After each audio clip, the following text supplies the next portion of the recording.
아, 드디어 왔구나. 지금의 금리 상황을 감안하면 주택 구매력 지수는 훨씬 더 안 좋을 거라는 거죠. 역사적 가장 저렴했을 때가 70이 넘었거든요. 네. 지금 얼마요? 30. 반토막도 넘죠. 이 얘기는 무슨 얘기냐면 저평가되는 것까지 감안하면 지금 반토막 넘게 떨어져야 되는 거예요.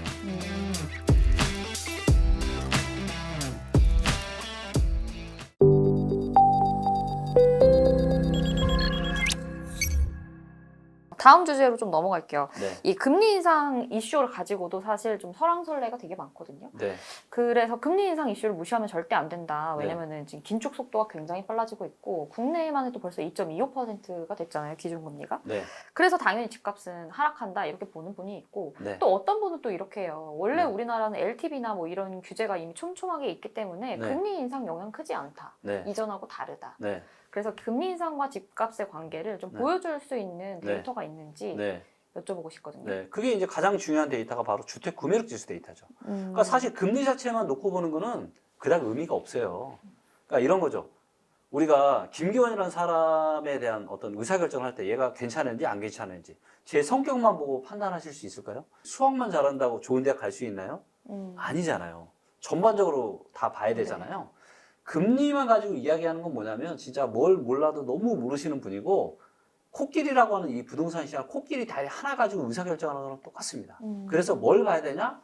주택 구매력 지수 데이터를 봐야 돼요. 네. 자, 주택 구매력 지수 데이터에는 뭐가 들어가냐면 사람들의 소득, 네. 그 다음에 주택담보대출 금리, 그 다음에 집 가격이 들어가 있어요. 자, 예를 들면 자 보세요. 집값이 너무나도 저평가되어 있어요. 네. 너무 저평가돼 금리가 올라. 그래도 그때 부동산 사면 됩니다. 네, 사면 돼요.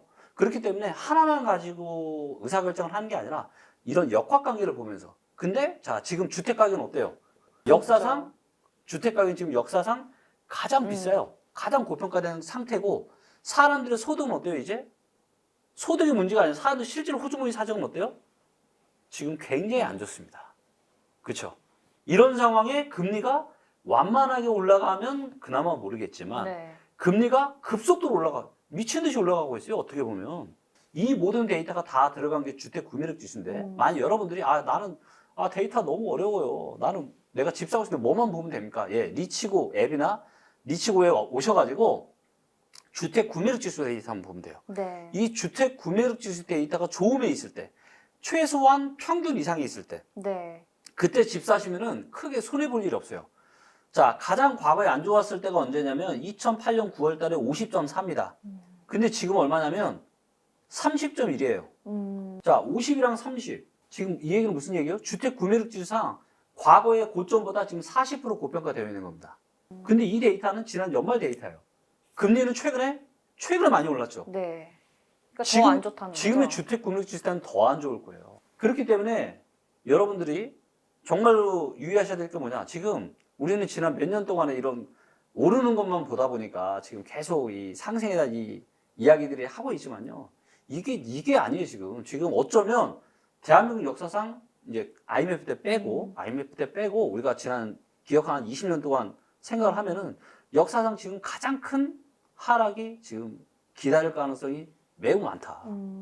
네, 그 설명이었는데 그러니까 금리 데이터가 이미 이 주택 구매력 지수에 포함되어 맞습니다. 있기 때문에 그렇죠. 이거를 봤을 때 지금의 금리 상황을 감안하면 주택 구매력 지수는 훨씬 더 안 좋을 거라는 거죠. 지금 상황 작년 12월 달 기준으로도 지난 고점 평균도 아니고요. 역사적 가장 저렴했을 때가 70이 넘었거든요. 네. 70? 지금 얼마요? 30. 반토막도 넘죠. 이 얘기는 무슨 얘기냐면 저평가되는 것까지 감안하면 지금 반토막 넘게 떨어져야 되는 거예요. 근데 이게 금리가 급등하기 전인 작년 12월 달 말의 데이터라고요. 그러면 금리 인상분까지 감안한 이걸로 따지면 지금 정말로 너무너무 심각한 상황이다.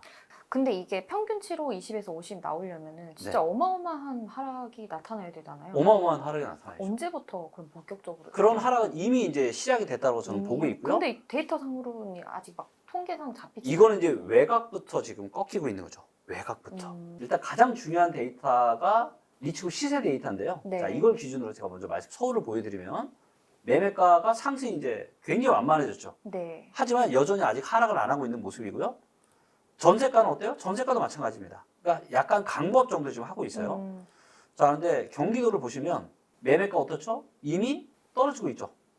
조금씩 떨어지고 있죠. 2021년 연말을 기점으로 가격에 보시면 아주 조금씩 지금 떨어지고 있잖아요. 그렇죠? 매매가 이미 떨어지고 있고요.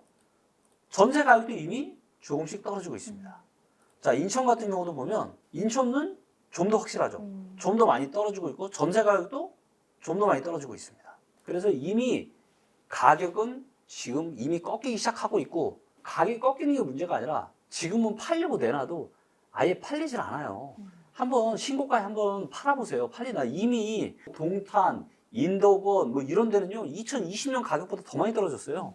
지난 2년 동안 급등한 거 이상으로 지금 더 많이 빠진 아파트 단지들도 지금 있단 말이에요. 그 얘기 무슨 이미 30, 40% 빠진 아파트가 수도권은 지금 수두룩 100배가다. 인천에도 꽤 있고요. 그러면은 시간 순서지만 어쨌든 서울 권역도 머지 않았다. 네. 이런 하락세 이런 의미로 맞습니다. 해석이 되겠네요. 네. 그래서 어쨌든 금리 인상기 집값 하락하는 거는 당연히 뭐 기정사실화하는 그렇죠. 거다. 그런데 왜 외곽보다 빠지냐? 금리가 너무 급격하게 오르고 물가마저 오르다 보니까 기본적인 어떤 호주머니 사정, 자산이 작은 이런 어려운 저가부터 것들부터, 네. 지금 이제 무너지고 있는 거고 얼마 전에 혹시 보셨는지 모르겠지만 반포에 모 아파트 펜트하우스가 경매로 나왔어요. 네네. 자, 그래서 이제 많은 사람들이 몰렸다라고 이야기가 나오는데 저는 그 기사를 보면서 아, 드디어 왔구나. 반포에 이 몇십억, 50억 이상 하는 그런 고가 아파트에 펜트하우스를 가지고 있을 정도의 자산가마저 무너진 거잖아요, 지금. 그러니까 제가 2008년에 제가 기억하거든요. 월세를 얼마 받으면 1억 5천씩 받던 분이 있었어요. 월세를요? 예, 건물에서. 그분이 이제 어떻게 되냐. 예, 다 말아먹고. 최근에요. 예, 아니요, 최근이 아니죠. 진작 다 말아먹고. 그러니까 그분이, 그러니까 2005년, 6년, 7년은 또 8년 초반까지도 아파트 사업이 잘 됐잖아요. 그러다 보니까 이제 주변에서 아니, 자산이 워낙 있다 보니까 아파트 시행사업 좀 하시자고 아파트 시행사업에 떨어졌는데 그때 딱 고점 치고 그때부터 망가지기 시작한 거고. 그래서 그러니까 담보를 걸었을 거 아니에요. 네네. 갖고 있던 그 좋은 월세 나오는 그 지하철로 바로 옆에 있거든요. 네. 건물들이 다. 전부 다 경매로 넘어가서 다 개털됐습니다. 다 날아갔어요. 다 날아갔습니다. 근데 이런 일들이 저는 그걸 보면서도 아, 드디어 또 시작되고 있구나. 제가 왜 데이터를 연구를 하게 됐냐면 네. 제 주변에도 이제 1,000억대 이상의 이런 분들이 한 2분, 3분 정도 이렇게 네. 정말 너무 잘 나가신 분들이 계셨는데 금리 위기 때 다 망가지는 거예요. 그러니까 무슨 얘기냐면 여름철에 반팔 옷을 파면 장사 잘 되죠. 네. 그래서 여름철에 반팔 팔아서 장사가 잘 되다 보니까 너무 대박이 나서 부자가 된 거예요. 근데 날씨가 바뀌잖아요. 가을이 되고 겨울이 바뀌었는데도 여전히 반팔만 파는 거죠. 돈은요, 내가 버는 게 아니에요. 부동산 시장도 마찬가지입니다. 제가 돈 버는 것 같아? 아닙니다. 부동산 시장에 적합하게 내가 스탠스를 취했을 때, 그래서 여름에는 반팔 팔고 겨울에는 코트로 갈아입어야 되는데 지금 뭐다? 부동산 시장이 지금 겨울이 다가오고 있다. 여름만 기억하다 지금 반팔 입고 돌아다니다가 지금 잘못되시는 분들이 저는 눈에 훤히 보입니다.